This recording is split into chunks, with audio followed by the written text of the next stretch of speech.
Book 4. The Shurangama Sutra, Kinh Lăng Nghiêm.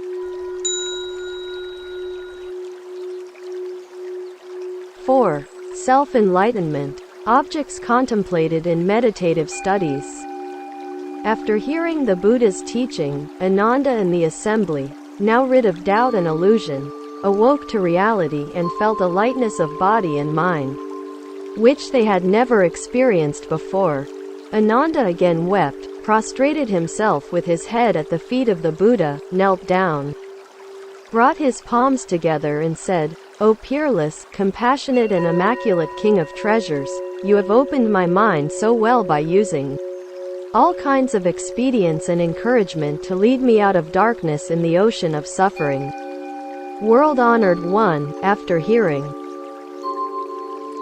your Dharma voice, although I have realized that the bright mind of absolute Bodhi of the Tathagata store pervades the 10 directions to bring all the lands therein to the pure and majestic kingdom of absolute enlightenment, the Buddha again blames my useless knowledge acquired by listening, which cannot compare with true practice and training. I am like a traveler who is suddenly given by the King of Heaven a splendid mansion, which now that he owns it, he should know how to enter. May the Tathagata not forsake his great compassion, and may he teach all the deluded in this assembly how to give up the small vehicle and how to develop their minds in order to attain to ultimate nirvana, so that those who still need study and learning may know how to overcome their clinging to causal phenomena, in order to achieve perfect control dharani, and enter the Buddha's all-wisdom. After saying this, he prostrated himself and reverently awaited the holy teaching. The Buddha took pity on the Sravakas and Pratyeka Buddhas in the assembly whose minds set on enlightenment were still not at ease, and, also, on future living beings in the Dharma-ending age, who will want to develop their Bodhi minds and to tread the path of the supreme vehicle. He said to Ananda and the assembly, "As you are determined to develop the Bodhi mind and practice the Tathagata's samadhi tirelessly, you should first ascertain the 2 decisive factors in the development of your mind." What are they? The subjective mind in the meditation. Ananda, as you decide to give up the state of a Sravaka to practice with the Bodhisattva vehicle, in order to possess the Buddha's all-wisdom, you should see clearly if the cause ground, used as a point of departure, and its fruit ground, i.e. realization, are compatible or not. Ananda, if you use your worldly mind as a causal point of departure, you will fail in your search for the Buddha vehicle, which is beyond birth and death. Therefore, you should inquire into all the creations of the mind, which in this material world are subject to change and destruction. Ananda, which one of them does not decay? Yet you have never heard that space can perish. Why? Because it is not a created thing. The objective phenomena in the meditation. In your body, that which is solid is the element of earth, that which is liquid is the element of water, that which is warm is the element of fire, and that which moves is the element of wind. These 4 restraining elements divide your pure, perfect, absolute and enlightened Bodhi into seeing, hearing, knowing and discerning. Hence the 5 turbid conditions, kasaya, from the beginning to the end. What is turbidity? Ananda, take for instance clear water, which is so by nature, and dust, earth, ashes and sand, which are obstructive by nature. If someone throws earth and dust into clear water, the former will lose their obstructive qualities and the latter its clearness. The result is dirty water, which is called turbid. Your 5 turbid conditions are like that dirty water. Ananda, when you see space in the 10 directions, your perception and the void are inseparable, and since the void is bodiless and your perception unenlightened, both unite into one falseness, which is the first layer, called a turbid kalpa. Your body is made of 4 elements which limit your mind and divide it into seeing, hearing, feeling and knowing. the union of water, fire, wind and earth with your feeling and knowing begets another falseness, which is the second layer, called turbid views. Your recollection and habits give rise to intellection.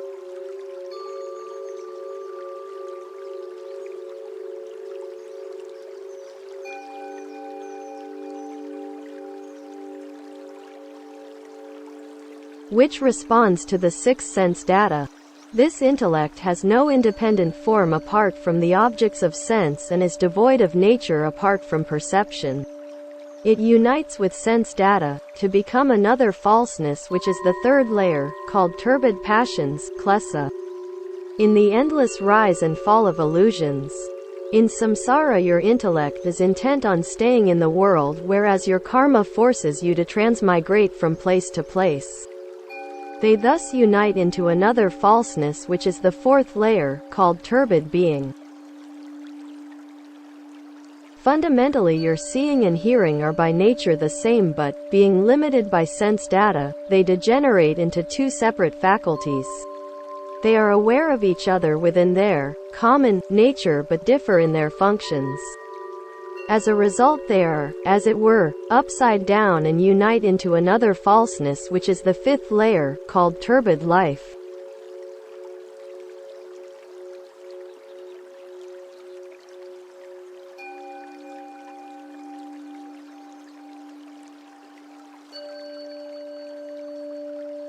The point of departure Ananda, if you wish to bring your seeing, hearing, feeling and knowing into line with the Tathagata's absolute eternity, bliss, self and purity, you should first pick out the root of birth and death, and turn its worldly falseness back to its unworldly profound nature, until it is subdued and reverts to basic bodhi, and then use this pure nature as the causal mind ground, i.e. as the point of departure, to perfect your practice and realization of the fruit ground. This is like purifying muddy water in a clean container. Left unshaken in complete calmness, the sand and mud will sink to the bottom. When the clear water appears, this is called the first suppression of the intruding evil element of passion. When the mud has been removed leaving behind only the clear water, this is called the permanent cutting off of basic ignorance. Enlightenment is pure and unmixed, and its manifestations are not of the nature of klesa, but are in accord with the immaculate virtues of nirvana. Looking into the roots of klesa to find the sense organ suitable for meditation. What is the second decisive factor? In your determination to develop the Bodhi mind and to advance boldly along the Bodhisattva path by relinquishing everything worldly, you should look closely into the origin of klesa, caused by your basic ignorance and developing discrimination, and see who creates and endures them. Ananda, in your cultivation of Bodhi, if you do not inquire into the root of klesa, you will never know how and where the organs and sense data are turned upside down. If you fail to understand this, how can you overcome them to win the Tathagata stage? Ananda, if a man who is good at untying knots does not see them, how can he undo them? And you have never heard that the void can be unfastened, for it has neither form nor shape, and is not like a knot that can be untied. But your eyes, ears, nose and tongue, as well as your body and mind, are the 6 decoys which a thief uses to steal the treasures of your house. For this reason, since the time without beginning, living beings in this world have always been interlocked in time and space, hence you are unable to leap beyond the material world. Ananda, what is this realm of time and space? Time means duration and space location. You know that the 10 directions are in space and that the past, present and future are in time. There are 10 directions of space and 3 aspects of time. All living beings owe their bodies to illusory time and space which are interwoven within them and continue to affect them. Although there are 10 directions, the worldly man recognizes only the east, west, south and north as cardinal points but disregards the intermediate ones and the zenith and nadir, which he considers as unimportant.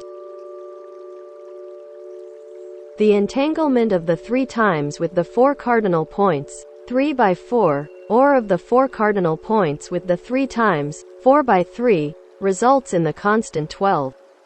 Allowing for the change and transformation of discriminative thoughts occurring thrice, to cover the past, present and future. This constant is increased from 1 to 10,100 and 1,000 to cover the whole field of activity of each of the 6 sense organs. Its maximum sum of merits, i.e. its potential function, being represented by the number 1,200. Ananda, now measure the potentiality, for merit, of each organ. For instance, your eyes can see things in front and on both sides but nothing behind you. Its incomplete field of activity represents only 2/3 of the maximum, that is only 800 merits. As to your ears, their field of activity includes all the 10 directions. A sound is heard whether near or distant, while silence is registered as being boundless. Hence this organ earns the full 1,200 merits. The function of your nose relies on in and out breaths, which lack a common point of contact, hence it earns only 800 merits. When your tongue propagates mundane and supramundane wisdoms, though language is restricted, the meaning is inexhaustible. Hence this organ registers all the 1,200 merits. When your body feels that it is touched, this feeling exists when there is touch but vanishes in its absence. Hence your body has only 800 merits. As intellect embraces both the mundane and supramundane of the past, present and future in the 10 directions, including all the worldly and saintly without limits, you should know that this organ earns the full 1,200 merits. Ananda, as you now wish to go against the samsaric current of desire, you should revert to the very organ from which it flows, until you reach the state beyond birth and death. Therefore you should look into the 6 functioning organs and see which one is consistent or not, is deep or shallow, and is all-penetrating or deficient. If you find the all-pervading organ, you should turn back its karmic flow so that it accords with its penetrating quality. The difference between realization by means of this penetrating organ and that through a deficient one is comparable to that between a day and an eon. I have now revealed to you the 6 organs, arising from your true mind and their respective potentialities so that you can choose the one most suitable to you and advance in your practice. All the Tathagatas practiced self-cultivation through the 18 realms of sense to realize supreme bodhi. To them all these 18 objects of meditation were suitable for their practice, but your quality is inferior and you are unable to use them to win supreme wisdom. This is why I now teach you to choose a suitable organ for your deep meditation. Once you have entered it and freed yourself from illusion, all your 6 organs will become pure and clean simultaneously. Ananda asked, World-honored one, how can one, by going against the samsaric current, enter deep into a single sense organ so as to ensure that all the 6 senses become pure and clean simultaneously? The Buddha replied, Although you have realized the state of stream entry, Shrodha-apana, and wiped out worldly views, you are still not yet clear about the inner thoughts that have accumulated since the time without beginning, the elimination of which can be made only by practice and training. Still less are you clear about the inner illusions of birth, stay, change and death to be wiped out during the successive stages of bodhisattva development. Now look at your 6 organs, are they 1 or 6? Ananda, if they are 1, why cannot you see with your ears, hear with your eyes, walk with your head, and speak with your feet? If they are 6, then as I expound the profound Dharma, which one of them receives my instruction? Ananda said, I use my ears to listen to it. The Buddha said, if so, your ears should have no relation with your body and mouth when your mouth asks for its meaning and your body stands up to receive it reverently. Therefore, they are neither one ending in 6 nor 6 ending in 1. In other words, basically your sense organs are neither 1 nor 6. Ananda, you should realize that your organs are neither 1 nor 6, and that because you have seen everything upside down since the time without beginning, the illusion of 1 and 6 have arisen from that which is perfect and clean. Although your attainment of the state of Shrodha-apana has wiped out the illusory concept of 6, you still retain that of 1. This is like the void, contained in different vessels and called by different names, according to the shapes of the containers. If you throw away the vessels and look at the void, you will say that it is 1. But how can the void follow your discrimination to become 1 or many? Still less can it become 1 or none. So your 6 active organs are like the void, in different containers. Because of light and darkness which alternate with and reveal each other, their adhesion to the wondrous perfect mind results in perception, the essence of which reflects forms and unites with them to become a sense organ. This organ originally comes from the 4 fine elements of earth, water, fire and wind, and is called an eye, which is shaped like a grape. Hence this organ of perception is in constant search of forms. Because the conditions of disturbance and stillness contrast with each other, their adhesion to the wondrous perfect mind results in hearing, the essence of which echoes with sound and unites with it to become a sense organ. This organ originally comes from the 4 fine elements and is called an ear, which is shaped like a young rolled leaf. Hence this organ of perception is in constant search of sound. Because of the 2 alternating conditions of clearance and obstruction, their adhesion to the wondrous perfect mind results in smelling, the essence of which responds to odor and absorbs it to become a sense organ. This organ originally comes from the 4 fine elements and is called a nose, which is shaped like the claw end of a hammer. Hence this organ of perception is in constant search of smell.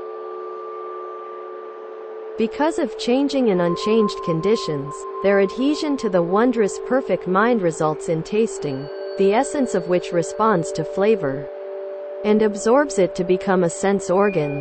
This organ originally comes from the 4 fine elements and is called a tongue, which is shaped like a crescent moon.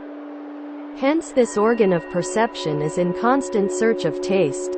Because of the alternate conditions of contact and separation, their adhesion to the wondrous perfect mind results in feeling, the essence of which responds to touch and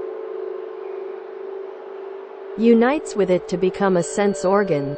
This organ originally comes from the 4 fine elements and is called a body, which is shaped like a trunk narrow in the center. Hence this organ of perception is in constant search of touch. Because of the 2 successive states of creation and destruction, their adhesion to the wondrous perfect mind results in knowing, the essence of which clings to Dharma and unites with them to become a sense organ. This organ originally comes from the 4 fine elements and is called an intellect, which is like perception hidden in a dark room. Hence this organ of perception is in constant search of Dharma. Thus, Ananda, these 6 sense organs cause the enlightened Bodhi to become subjective awareness so that it misses its essence by clinging to falseness. This is why there is no substance of seeing. In the absence of both light and darkness, no substance of hearing. Without both stillness and disturbance, no nature of smelling.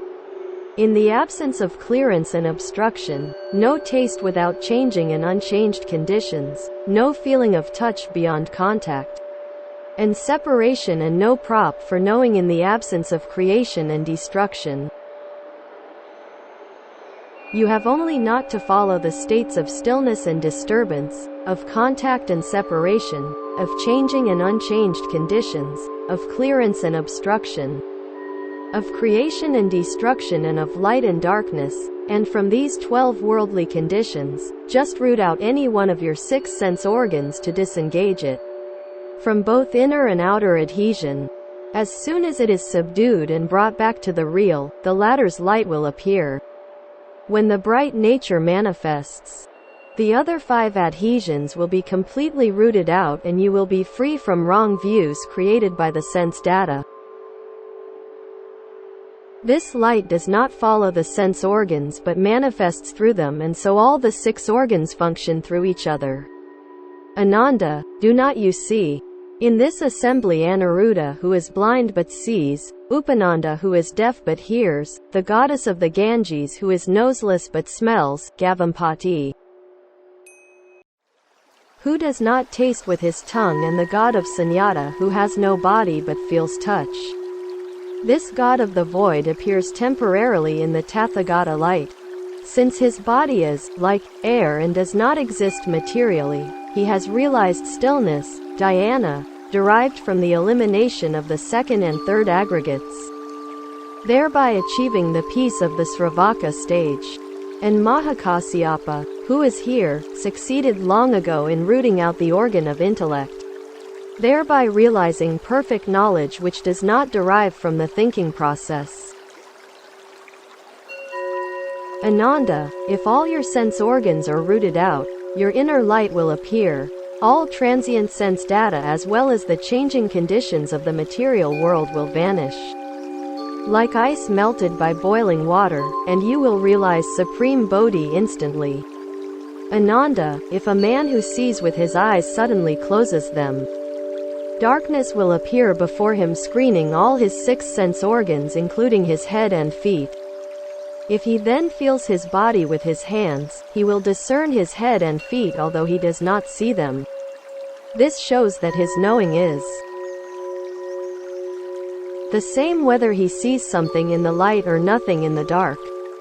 That which does not rely on the light to manifest is not affected by darkness. After all organs and sense data have vanished, why cannot you realize the perfect and absolute enlightened Bodhi? Expedient instruction on the One Mind. Ananda said, World-honored one, as the Buddha has said, the causal ground used as the point of departure in quest of reality should be compatible with the fruit ground. World-honored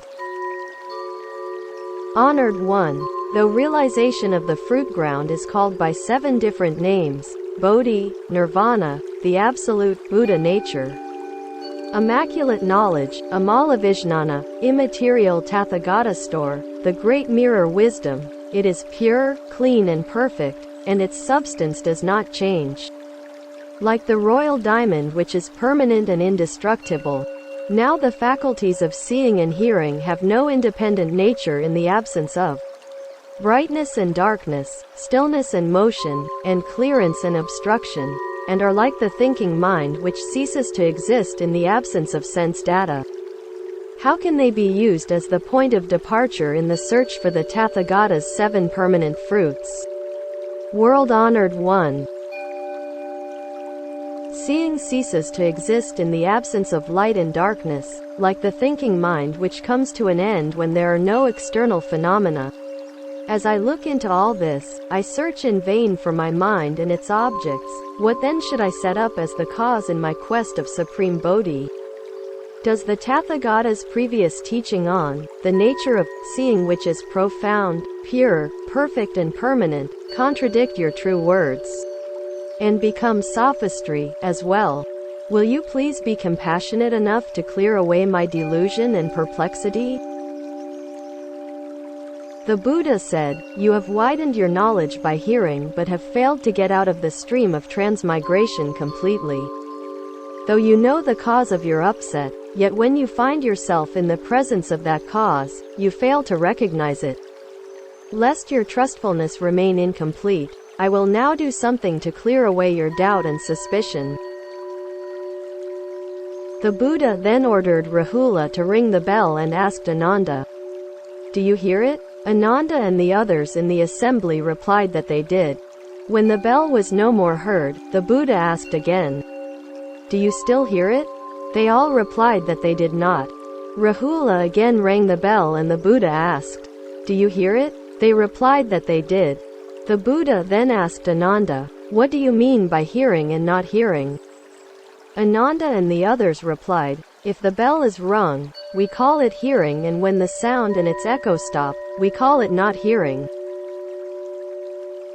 The Buddha again ordered Rahula to ring the bell and asked Ananda, "Is there any sound?" Ananda and the others replied that there was a sound of the bell. A little later, when it could no longer be heard, the Buddha asked again, "Is there any sound?" They all replied that there was none. Then Rahula rang the bell again, and the Buddha asked, "Is there any sound?" They all replied in the affirmative. The Buddha then asked Ananda, "What do you mean by sound and no sound?" Ananda and the others replied that if the bell was rung, there was sound, and when both the sound and its echo stopped, this was called no sound. The Buddha said, "Why did you talk so wildly?" Ananda and the others asked, "Why do you say that we talked wildly?"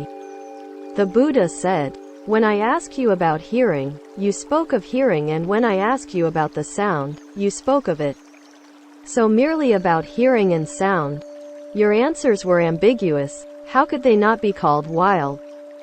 Ananda, when both the sound and its echo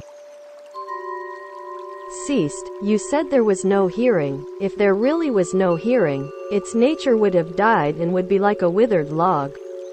But when the bell was rung again, how did you hear it? Existence and non-existence concern only the sound, which may be present or not. But how can the nature of your hearing follow your discrimination to exist or not? If it really ceased, who then knew there was no sound? Therefore, Ananda, in your hearing, the sound may exist or not, but this does not mean that the sound, whether heard or not, can cause your hearing to exist or not. In your delusion you mistake the sound for your hearing and so regard the permanent as transient. You should not say that.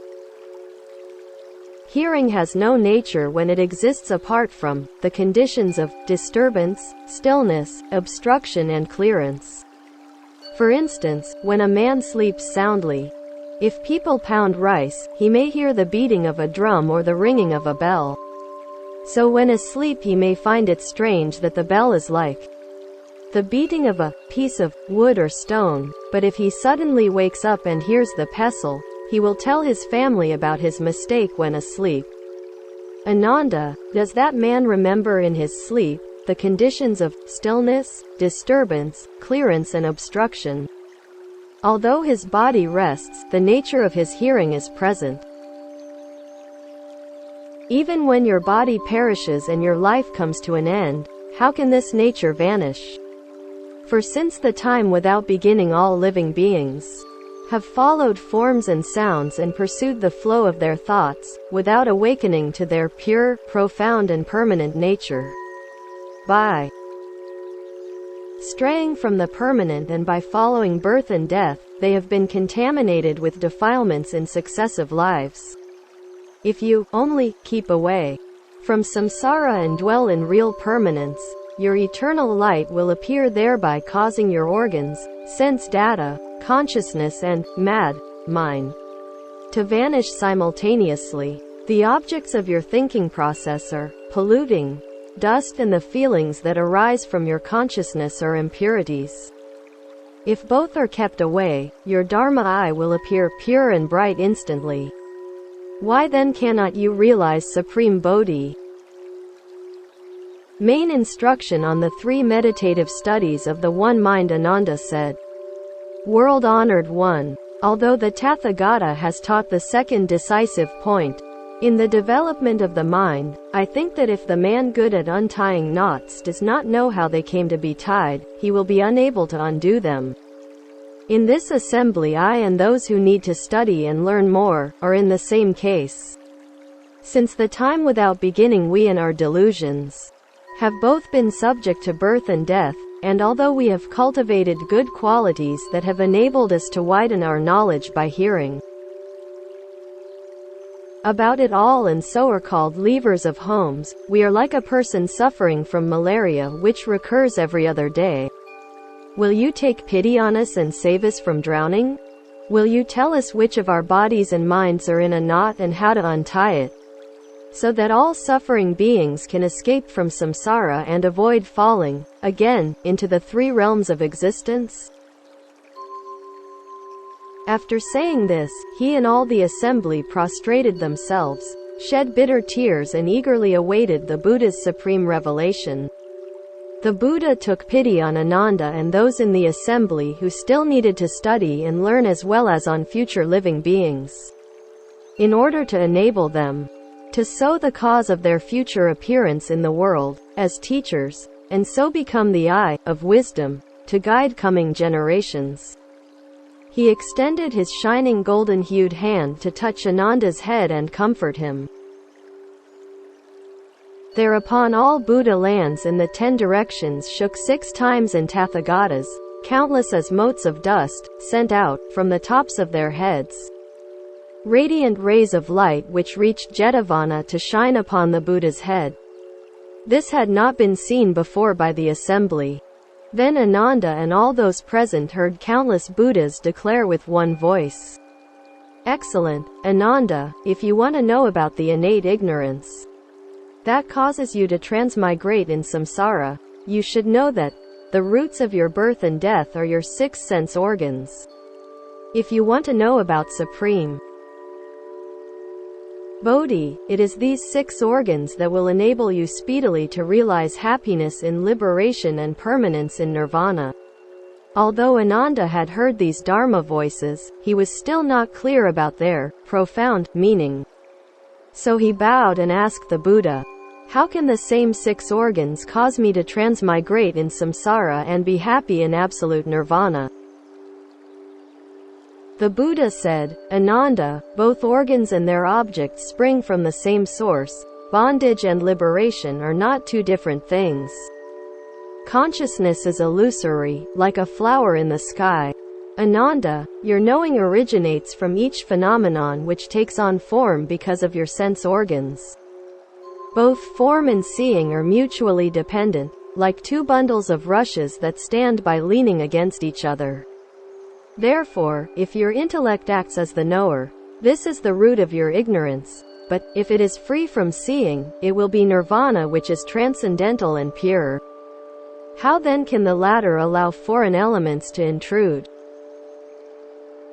To repeat his instruction, the Buddha read the following gatha.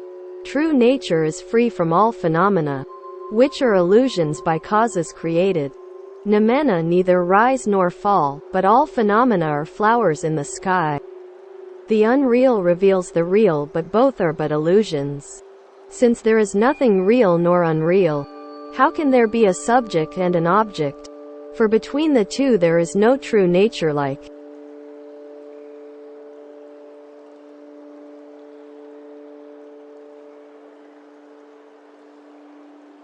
The point where 2 rush bundles meet when set upright, tying and untying from the same cause arise, while the saintly and the worldly are not dual.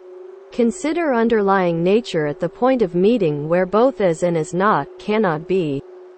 If you disregard it you are in delusion. If you awaken to it you are free at once. 6 knots are untied one after the other. When 6 are undone one vanishes as well. Choose an organ that is all-penetrating, to enter the holy stream and attain Bodhi. Old habits flow like torrents in Alaya's subtle consciousness. Since the real yet unreal can create confusion, I have refrained from revealing it to you. If mind be set on searching for the mind, that which at heart is not illusion becomes illusory.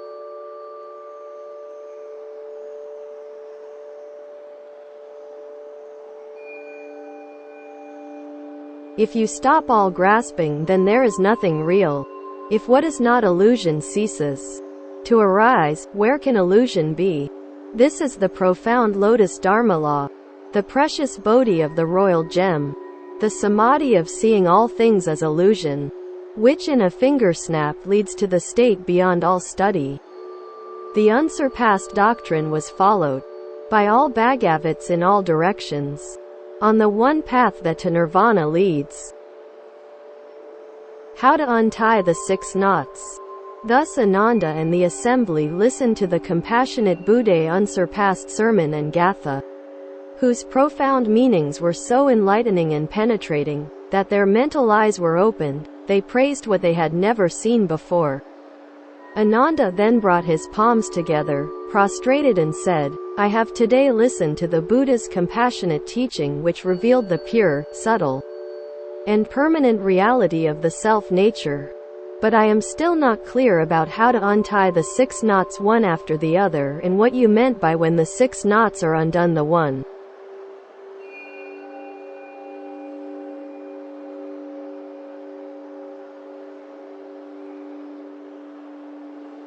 also vanishes. Will you again take pity on this assembly and future generations and teach us in order to wash our defilements away?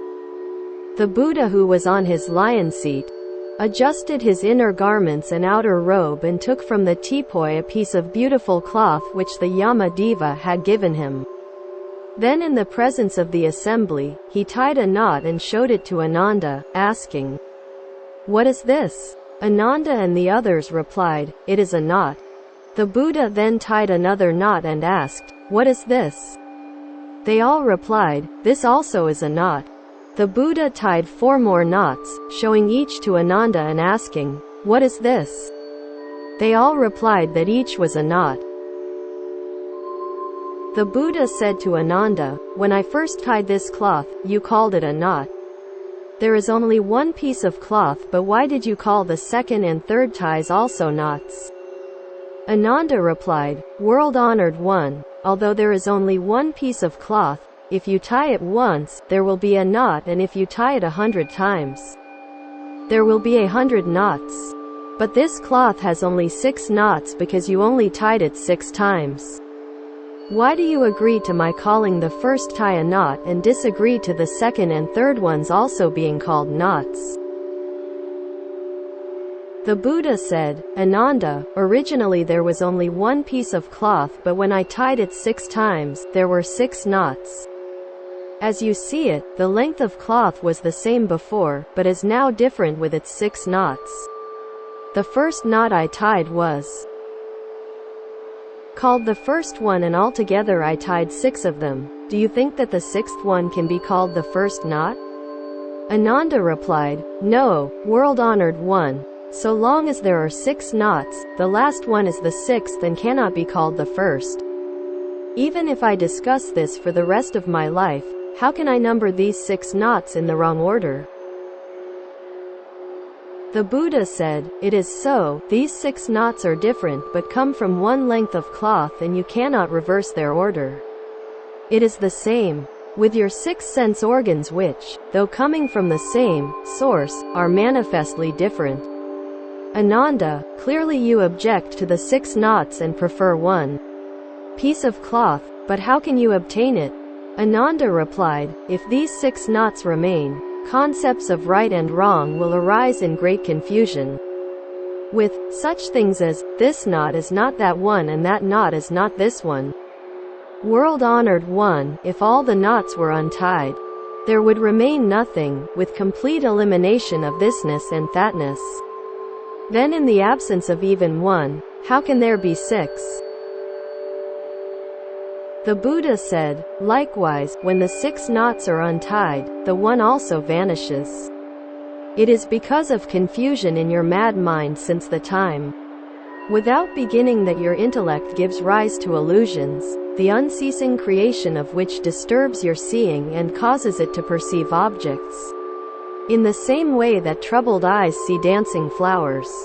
Hence in the clear and bright reality, arise without any cause all worldly phenomena such as mountains, rivers, the great earth, samsara and nirvana, which are but dancing flowers, created by confusion, trouble, passions, and inversion. Ananda asked, How can one untie these knots created by trouble and confusion? Then the Buddha held up the piece of cloth, pulled its left end and asked, "Can it be untied in this way?" Ananda replied, "No, world-honored one." The Buddha then pulled the right end and asked, "Can it be untied in this way?" Ananda replied, "No, world-honored one." The Buddha said, "I have pulled both ends of the cloth but have been unable to untie the knots. What will you do now?" Ananda replied, "World-honored one, each knot should be untied in its center, heart." The Buddha said, "Correct, Ananda. Correct. A knot should be untied from its heart.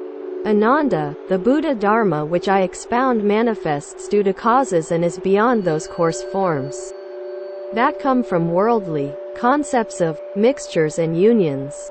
When the Buddha reveals the mundane and supramundane, he knows their chief causes and concurrent conditions. He is even clear about the number of drops of rain in a place as many miles away from here as there are sand grains in the Ganges, as well as why pine trees arc straight and brambles crooked, geese white and crows black.